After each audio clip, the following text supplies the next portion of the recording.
ძლიერი საქართველოს ლელოს ერთ-ერთი წევრის თაზო დათუნაშვილის განცხადებით 2012 წლიდან, როდესაც ქართული ოცნება ხელისუფლებაში მოვიდა, სახელმწიფო სერვისები გაძვირდა. როგორც მან პარტიის ოფისში გამართულ სპეციალურ ბრიფინგზე თქვა, სერვისების გაიაფება დამოკიდებულია მხოლოდ ხელისუფლების კეთილნებაზე, რომელსაც ნებისმიერ დროს შეუძლია შეამციროს მისივე გაზრდილი მსახურების ფასები. დათუნაშვილის შეფასებით დღეს ქვეყანაში გაუსაძლისი ეკონომიკური მდგომარეობაა. მისი თქმით, საქართველოში რომ ცხოვრება მკვეთრად გაძვირდა, ამაში დამნაშავე ბიძინა ივანიშვილია, რომელმაც 14 წლის განმავლობაში ქვეყანაში კორუფციული მართვის სტილი დანერგა.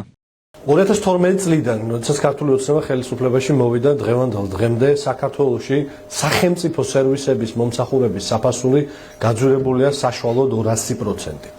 200%-ით გაძვირდა იმ სერვისებზე ფასი, რომელიც სერვისების ღირებულებაზეც არ მოქმედებს, არც დენის ფასის მატება, არც სავალუტო კურსის ცვლილება, არც რაიმე სხვა ცხოვრების ელემენტის გაძვირება. დღეს საქართველოს მოქალაქე იხდის 2-ჯერ და 3-ჯერ უფრო ძვირს პირადობის მოწმობის აღებაში, ქორწინების მოწმობის აღებაში, ქონების რეგისტრაციაში, პარკირების გადასახადში, ჯარიმებში, კომუნალურ გადასახადებში თუ სხვა სახელმწიფო სერვისებში.